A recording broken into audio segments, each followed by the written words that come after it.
បាទសួស្តីអ្នកនរគ្នានៅក្នុងវីដេអូនេះគឺខ្ញុំចង់បង្ហាញពីការ add Enscape ចូលទៅក្នុង Revit 2023 Enscape វាទំចេញតែ 3.3 ក៏ប៉ុន្តែវាអត់ស្គាល់ជាមួយពេលយើងតឡើងទៅវាស្គាល់ជាមួយ Revit 2023ដែលទំចេញដែរប៉ុន្តែនេះខ្ញុំបង្ហាញនេះគឺ Enscape 3.2 ឆ្ងាយហើយខ្ញុំបានប្រើបានខ្ញុំប្រើបានមកឃើញនេះអញ្ចឹងអានេះមិនមែន3.3ទេ3.2ប៉ុន្តែខ្ញុំប្រើបានដោយសារខ្ញុំចូលទៅ add មុខងារវាចូល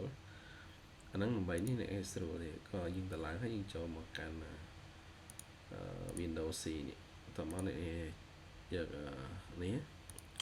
ចុចនៅលើ user នេះតោះមកអ្នកឲ្យឈ្មោះឃើញឈ្មោះ user computer យើងតោះយើងចូលទៅកាន់ដូចជានេះបើអត់ឃើញ app data ទេអ្នកឲ្យត្រូវសូ hidden file ចុចលើ app data នេះមកយើងឃើញកន្លែងមួយវាដាក់ជា local យើងចុចលើ local នេះមក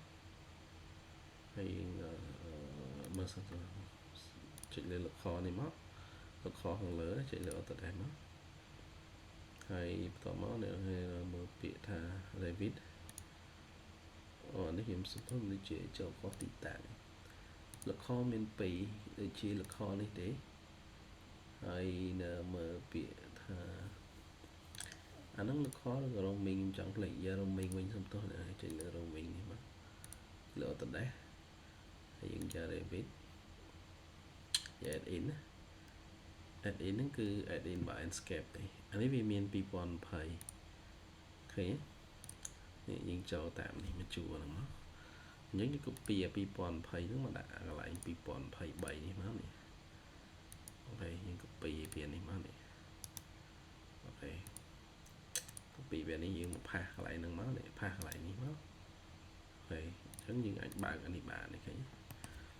បាទនេះគឺ 3.2 យើងអាចបើក review អាចបើក render នេះបានឃើញបែបដូចគ្នាដែរ